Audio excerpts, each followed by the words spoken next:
All right. So continuing from last time, I'm going to talk about complete Segal spaces today, which is the other model for infinity one categories. But let me just start with recalling a few things. And also now today, since I'm sharing using chat, I cannot see. Sorry, since I'm sharing using iPad, I cannot see the chat or any of these things. So uh, if I lose my connect, I mean, if the screen is not visible, please do just interrupt and tell me. Okay. All right. So what have been, so just to summarize from first day onwards, we've been basically talking about categories with some notion of weak equivalences. We talked about how model categories allow us to localize with respect to with these weak equivalences. Then we define simplicial sets as being uh, equivalent as far as homotopy theory is concerned with topological spaces. So we've been trying to basically understand. So what we've been trying to now since then model is basically we want to understand. So maybe this is not the correct thing to write. So I want to say that we want to understand categories up to homotopy instead of homotopy and higher homotopies instead of up to isomorphisms. Okay, so we've been trying to replace isomorphisms with homotopy equivalences or something like weak equivalences. So model category was one way of thinking about these setups. Pranav has talked about category with weak equivalences using these Dwyer-Kahn equivalences. And last time we tried to motivate these ideas as saying that an infinity category or a infinity one category is supposed to model this category, like higher categories up to supposed to model this being categories up to homotopy. And one of the things we said was that so in that sense, infinity one category should be something which is enriched over infinity groupoids. And since infinity groupoids were supposed to be same as topological spaces, so one model was using simplicial categories, which we didn't say much about. And I don't think I will say too much of anything about it today either. But then we said we can also understand it using simplicial sets, using this idea. So the idea for motivating the notion of quasi-categories. So the other model was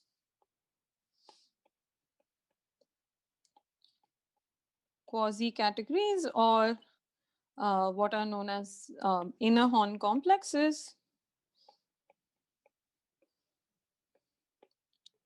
And the motivation was that given a category, so the nerve of any category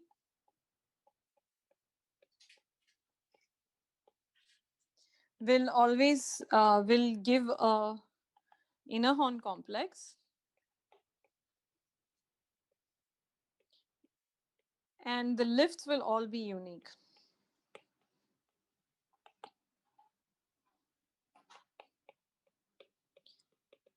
So remember we had these pictures where, so we say something is a inner Horn complex if for all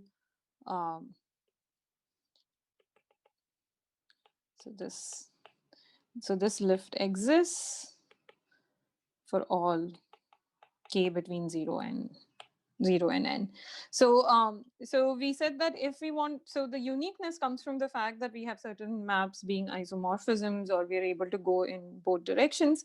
So if we now ease out this condition, then it's exactly giving us a category with respect to homotopy. So in that sense, so in a sense, so it is, or rather it makes sense that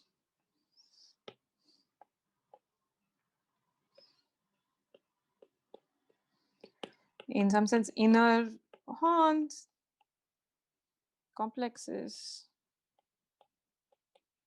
or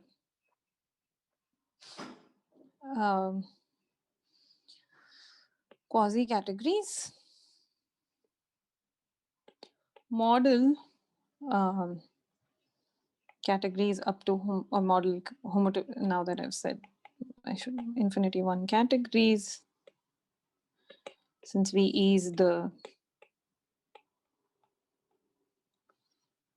uniqueness condition.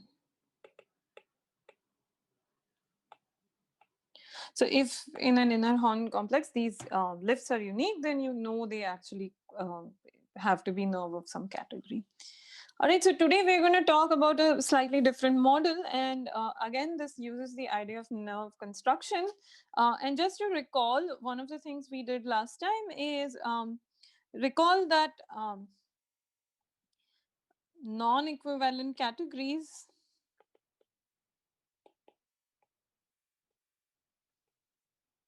can have weakly equivalent nerves.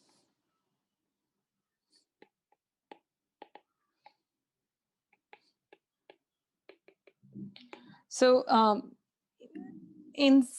so we were saying, so one of the examples we talked about was that if you took the example of 0, which just has object as this point 0 and morphism is just the identity morphism, then you took 1 as this this composable arrow from 0 to 1. So it has two objects. So its objects are 0 and 1. They are, of course, the and a single non-identity morphism.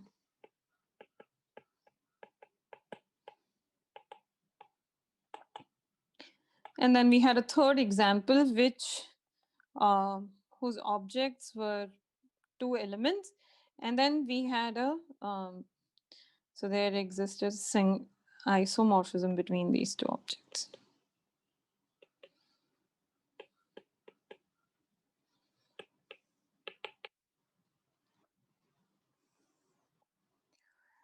It turned out that the nerve of all these categories are weakly equivalent, even though the categories are not equivalent. So in some sense, it was not able to distinguish between having this single morphism versus this isomorphism after taking nerve.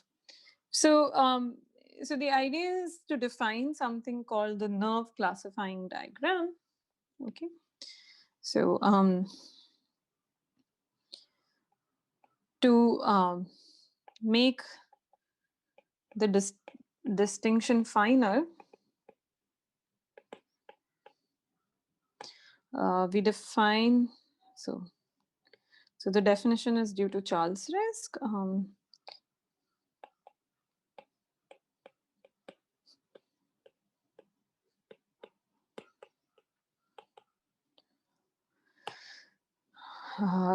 Following definition of a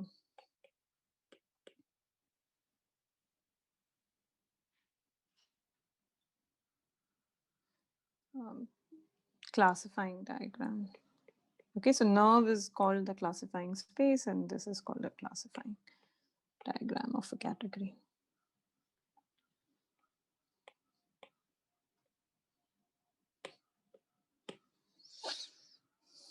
All right, so for instance, before I define this, so let me just make one quick definition. So note a simplicial space. So since we use space, the word space for both topological spaces and simplicial sets equivalently, and we said that they, as far as we are talking about homotopy theory, there is no distinction between them. So a simplicial space or a bisimplicial set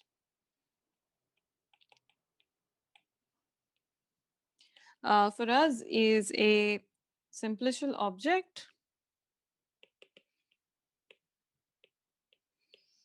in the category of simplicial sets.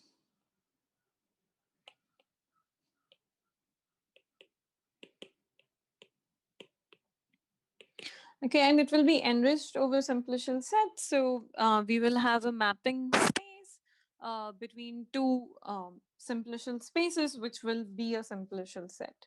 Okay, and it will be so the category of simplicial spaces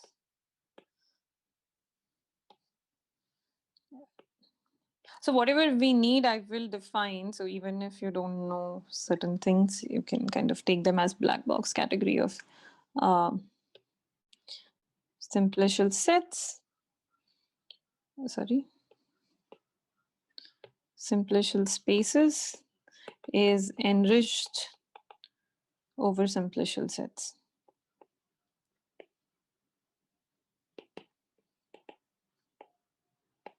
Right, or rather it's a simplicial category. Okay. So so let me make the following, define the what was called the classifying diagram. So define the classifying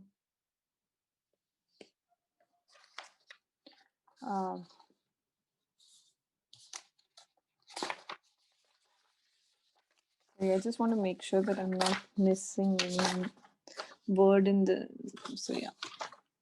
Define the classifying diagram.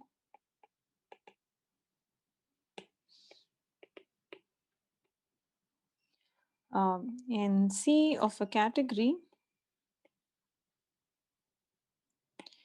C as a simplicial space. So remember, a simplicial space is a simplicial object and simplicial sets. So for space, so at every n, I should give you a simplicial space, and that is given by the nerve of ISO of Cn, and I should tell you what both these things are. Where, first of all, Cn is the category of functors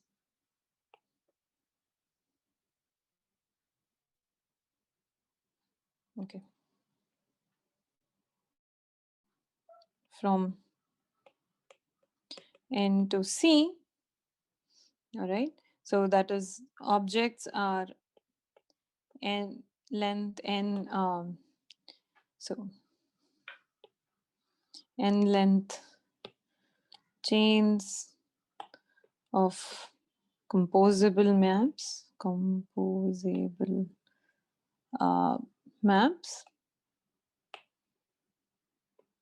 and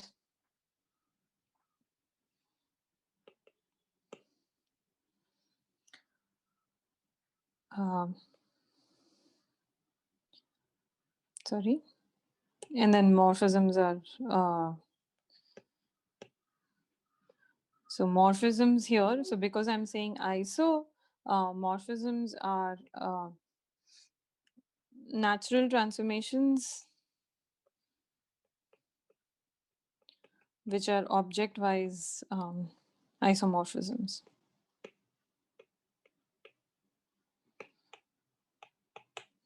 Okay. Are there any questions so far?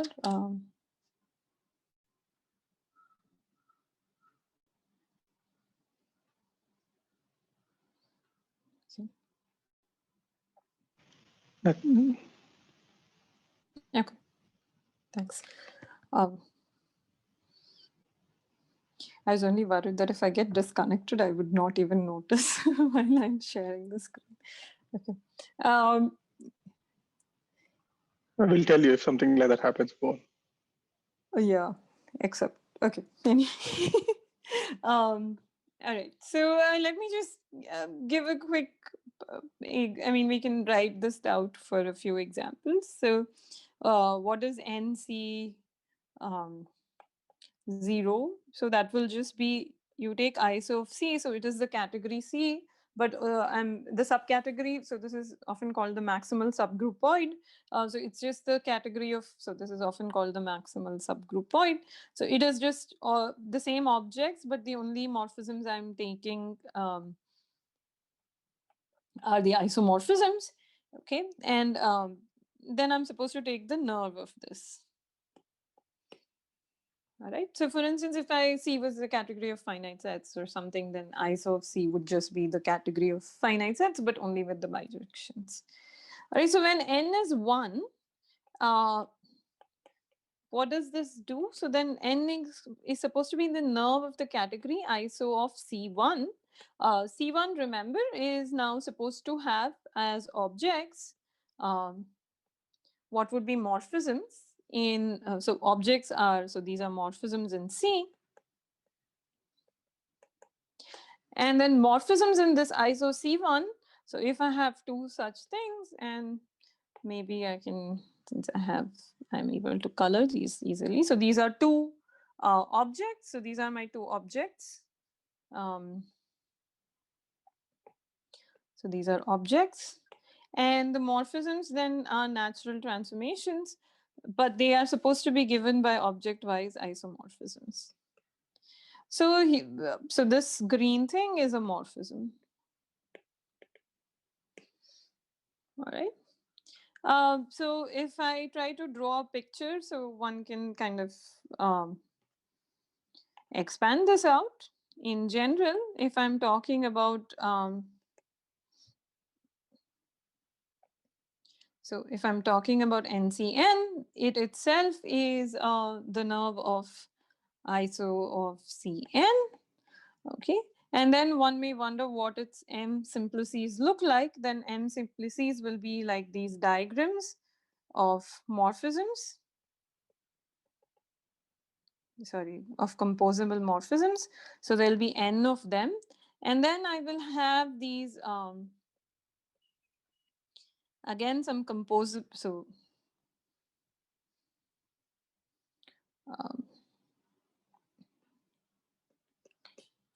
so there'll be, then be a bunch of composable isomorphisms all the way down. So, sorry, I want to put a blue one here.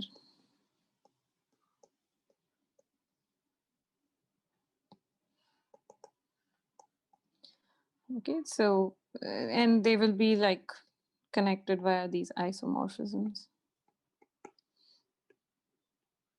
And so here there'll be M such things. Okay, I hope this gives a rough picture about what these sets look like, because I will try to then work it out for a few examples. So in particular, for instance, let's do the examples which were supposed, which we said would have these issues. So let's look at the first example where I just take 0 to be my set, whose object is just 0, and morphism is just the identity morphism at that point. So if you look at it, this is an example of a, so this is an example of a groupoid with one object. Okay, so instead of this one thing, I could have had G worth of morphisms if I wish. Then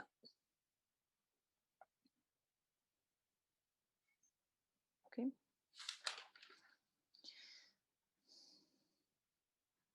So one sec. I don't think I have to change color to see this, but anyway, so NC0, remember, is just the nerve of ISO C. So if C is this, but in this case, it is just itself. So it is just nerve of C. Okay, in this case, it will be just the classifying space of one object. All right. If you look at NC of 1, this is supposed to be, sorry, here I should put a 0. It's supposed to be the nerve of ISO C1. But if you notice now in ISO C1, there was only one object. So there are no, the only composable arrow I have is from the object to itself. Okay, so if you write this out, it turns out that I'll again just get the nerve of C here, and it will just be the classifying space of a point. I mean, of the identity of the trivial group. Okay, maybe that makes sense. So more generally, if C was had one object, and so this, remember, if I had a group and the morphisms were, this had a group of morphisms, so it's a groupoid with one object, then I know that NC0 is just going to be BG because it is just the nerve of this category, because ISO, so notice ISO of C0 is just G itself. So I'm using G for both the category and the group here. If I look at NC of 1,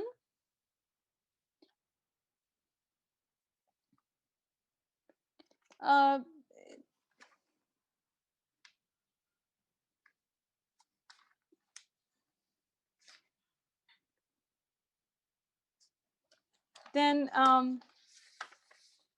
so sorry, I kind of got ahead of myself then.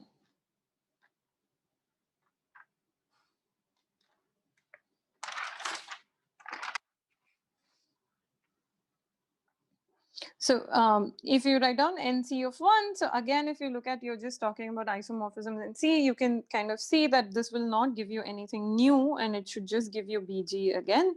So in this case, in general, the NCN will just be BG again. All right, so it will be the constant, it will give you a constant simplicial space. Okay. Now, if I was doing, if I was, however, talking about, suppose I had given a groupoid with more than one object,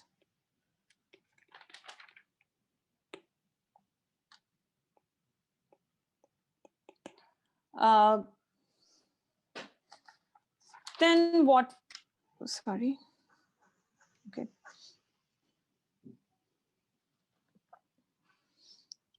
Then what would be different again is that, notice if it's a groupoid with more than one object, then so given a groupoid C with more than one object, then first of all, NC of 0 will just be, so you're going to, up to each,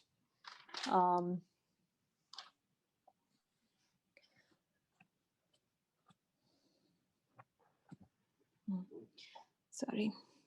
So I don't know if, I think since I'm trying to finish, let me see how I'm doing with time. So one can verify that this should be just B Aut of X for every ISO class of objects of C, I think. And more generally, even when it's a groupoid with n objects, it will turn out that this will be just the same as it is here. It's only when I will, however, if I'm talking about, but more generally for any category, C, notice what happens is that at 0, I'm just taking the isomorphism category of C, and then taking its nerve. So this would still be B Aut of X, where I'm taking disjoint union over iso classes of objects of X. But then when I write down N of C1, it is already going to give me something slightly more interesting. So I will have to, for every, so there'll be an automorphism here for every morphism from, sorry.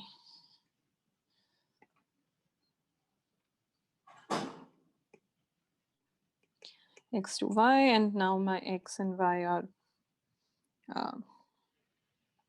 again, isomorphism classes in C. Okay, and this will start becoming slightly more complicated. Okay, so if you write this out for the examples we considered before, you'll be able to see that, so for previous examples, we can, so since I'm short of time, I'm not writing it out explicitly, but we can work out that the classifying diagrams, so the classifying diagram for previous example of 0, 1, and I don't remember what I called the third object, but for instance, Julie calls it I, that the classifying diagram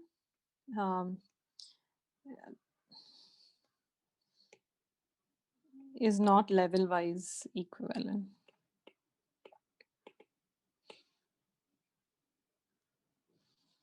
I think I'm spelling weakly wrong.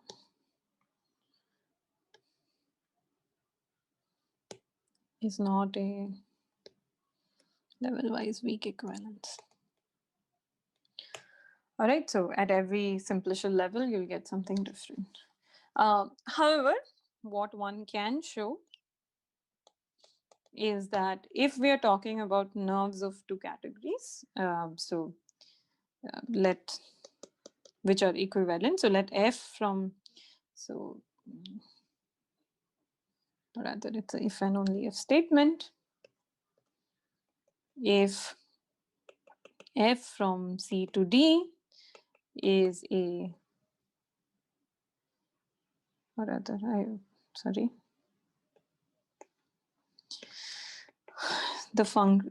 functor, I suppose,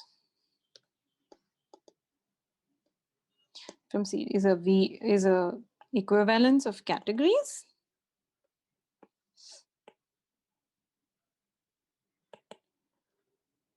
If and only if NF from NC to ND, if this induced map of classifying diagrams is a level-wise weak equivalence of simplicial sets.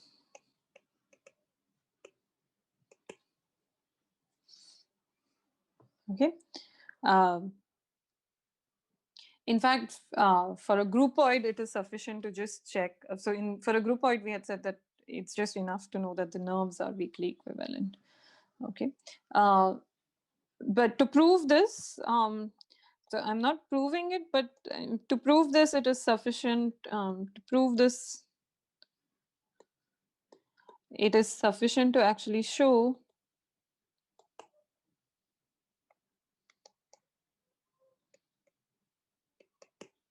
that C to D is a equivalence of categories if and only if Cn to Dn is a equivalence of categories for all n. Okay. Any questions so far?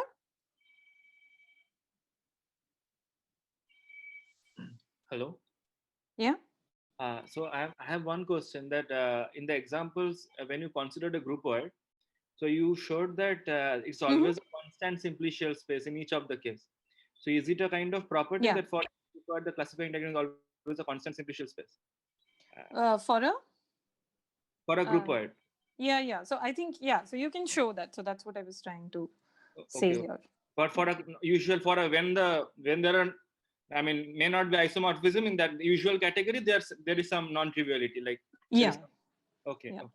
So in that, so that's what I was trying to. So here, what I was saying is that here we are saying a functor between two categories is an equivalence only when this classifying diagram is a level-wise weak equivalence in each pair of simplicial sets. Whereas for a groupoid, it's an equivalence only if it is. I mean, you just need to check in the nerves, right? So. Okay, thank you. Yeah.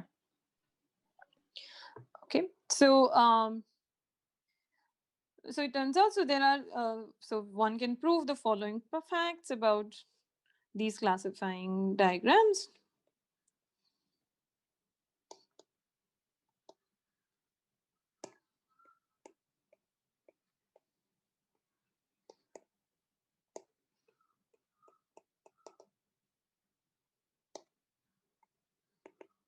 diagram. So one fact is that if C, one can actually show that the nth level is actually a pullback, I mean, or can be obtained by, sorry, the one is going in the wrong place here. So, so notice there is always a map from NC1 to NC0. I mean, just the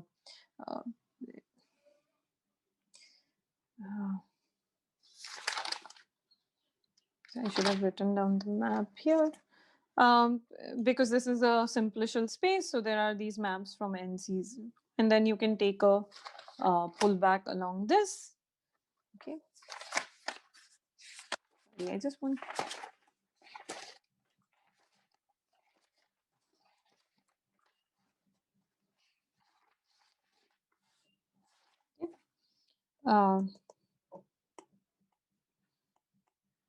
Sorry, the one should, I'm talking about the 1th level of the category. So I hope this is, so I'm taking the pullback over the map down to the 0th level. All right, so I can take this pullback, and this turns out to be a, this is always a weak equivalence. Okay. Sorry, in this case, it's an isomorphism, I think. Okay, and this property can be, one can check this, but I haven't really worked it out here.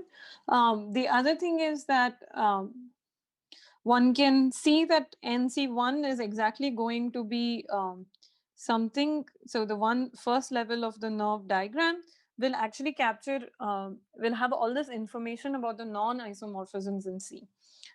So one can kind of state it in the following sense, that if I take the nerve of iso C, and so that is the 0th level, then by definition that is just same as n, the 0th level of the diagram. Okay, so okay, so here I'll put isomorphism, and then I could have taken iso C and look at its of this category. If I look at the first level, then these two are going to be the same, because when I write iso C, I mean the groupoid. So we said that for the groupoid, when I take the nerve classifying diagram, there is no difference. I mean, it's a constant simplicial space. So this will be an isomorphism. This is an isomorphism by definition. And this will sit inside the one level of simplicial level of the classifying diagram of C1, and then there is always a map from NC0 to NC1, which is just the given by the degeneracy map, right? Because it's a simplicial space.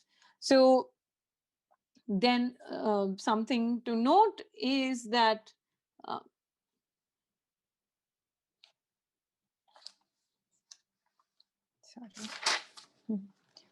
so in particular, this is just a diagram which is saying the following thing, that the image of NC0, I mean the 0th level,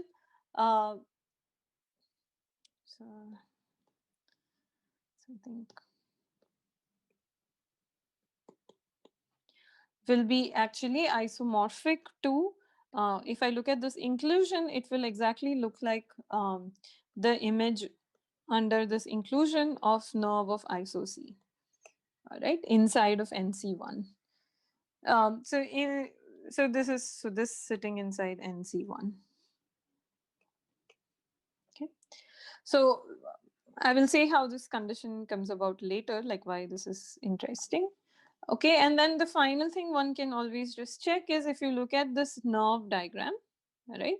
So notice at every level n, this gives you a simplicial space. So look at this diagram at the 0th level of this diagram at every level. So I'm saying take NCK and look at what is at the 0th level. Then this gives the, so instead of K, so this will, or let me write it. This is exactly, not to cause confusion. This is like the K simplices of the nerve.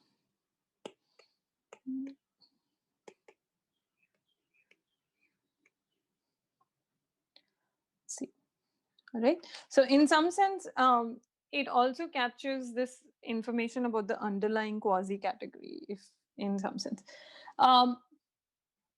So all this is about the nerve classifying diagram. The point is that what one wants to do is just like if a classifying diagram is coming from a nerve, then we expect these properties. The way to try to generalize this, as we did in quasi categories, would be now we want to take a simplicial space. We want to be able to define these maps, and instead of asking this map to be an isomorphism, we will now ask this map to be a weak equivalence, and that should basically then that should give me a simplicial space which captures this idea of a category with category up to homotopy. All right, in this sense. So let me now formally try to define what a Segal space is. Okay, so now I want to tell you what Segal spaces are.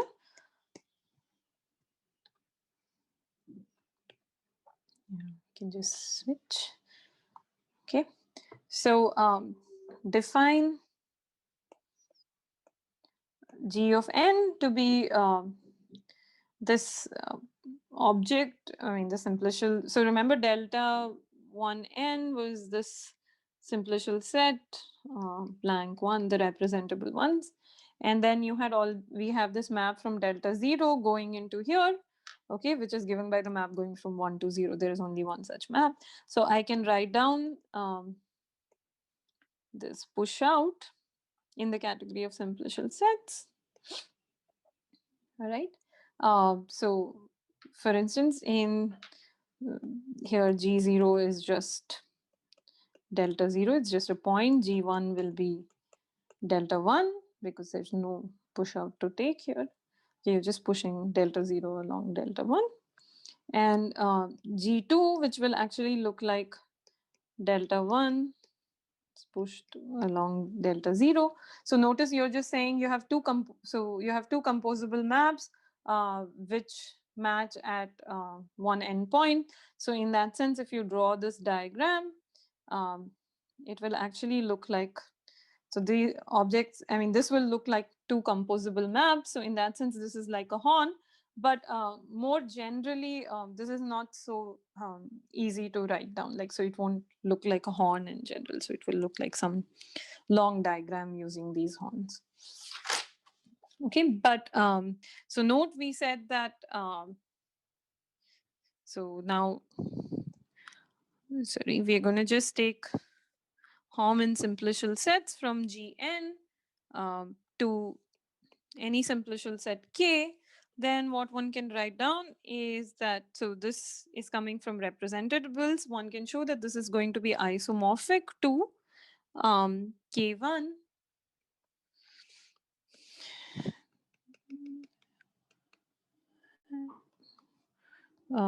pull back over these elements. So now you recognize that if I want to get a map like this, so notice we always will have a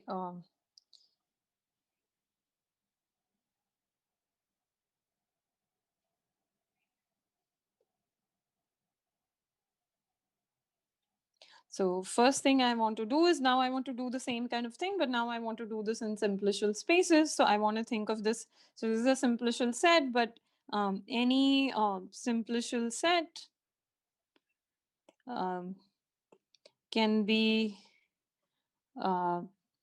considered as a constant simplicial space.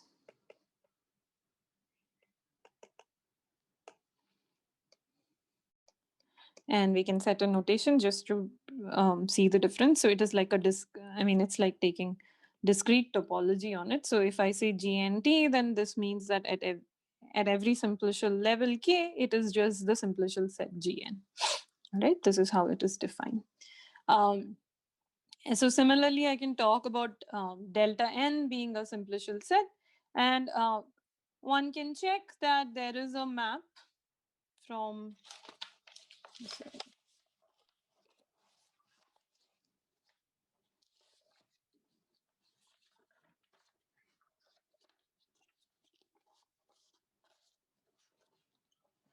So remember, this was delta n.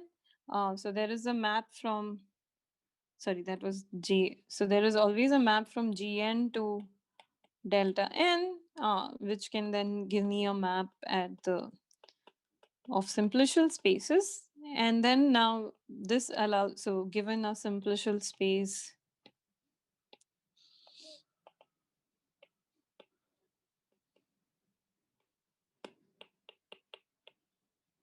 X, we get a map from, so remember we said that simplicial spaces are enriched over simplicial sets. So I can write down these mapping spaces. So give me 5 more minutes and I'll stop after that. I'm almost done. And this then defines defining what are called Segal maps from xn to x1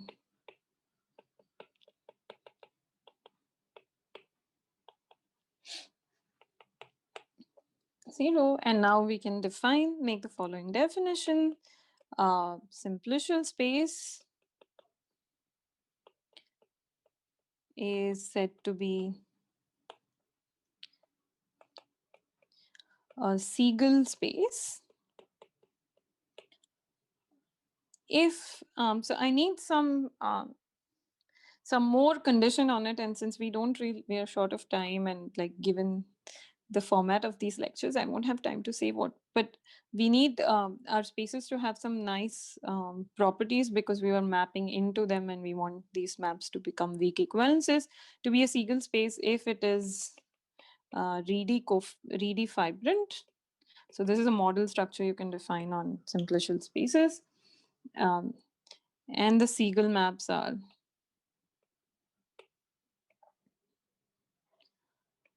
weak equivalences for all n greater than or equal to 2. Okay. So it's clear from this definition that the classifying diagram of a category,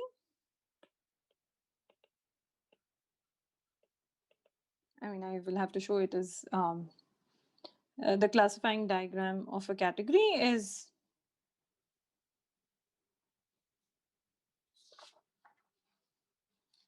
always a Segal space.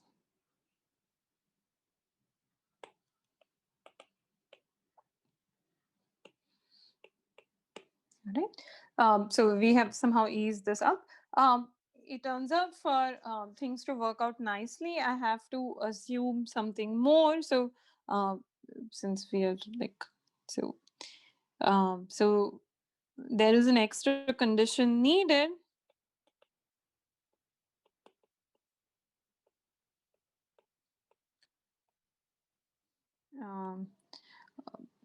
to have these model infinity 1 categories using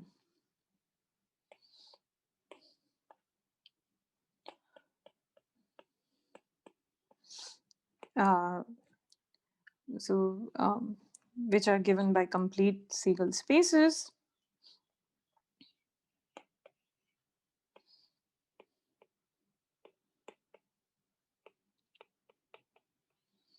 All right, but so one can try to make this explicit, but so one thing, so there were a couple of comments I want to say about this and then try to put together whatever we have done in these series of lectures for 4 lectures about this. So one thing was that if anybody has seen the definition of gamma spaces and special and very special gamma spaces, they can kind of see where why the word Segal comes in. I think Rez's idea was to imitate what happens there when you are trying to capture the idea of something that is infinitely homotopy commutative using functorial diagrams. So we are trying to do the similar thing, but now at a category level. All right. The other point I wanted to make was that, so whatever these definitions are, we now have a bunch of models. So one is this complete Segal spaces. we can talk about quasi-categories. I think what often Pranav has been talking about is relative categories. We also said something about simplicial categories being a model. They have other, so simplicial categories are nice in some ways, but in other ways they don't have some good properties. Whereas complete Segal spaces or quasi-categories or relevant categories as they are may look very complicated, but then they have nice functorial properties which allow you to talk about them. And then there are these right Quillen equivalences, so right adjoins with induced Quillen equivalences amongst them, which says that which allows you to do work with infinity one categories model independently. So which means that when you're comparing these, you again have to go one up. You have to talk about the model category structure of these infinity one categories, and then show that they are actually going to be Quillen equivalent. So this notion of complete Segal spaces that Resk had came from this work where he wanted to talk about homotopy theory of homotopy theories. So homotopy theory of something which is already, which is kind of the thing we are doing here when we're talking about comparing various models of infinity one categories. I think I'll stop there. So the only, I think the other comment I want to make is we may not have precisely defined all the models, but I hope that this makes infinity one categories look more accessible. At least they make it look more accessible to me. And yeah, that's it. I think I'll stop here.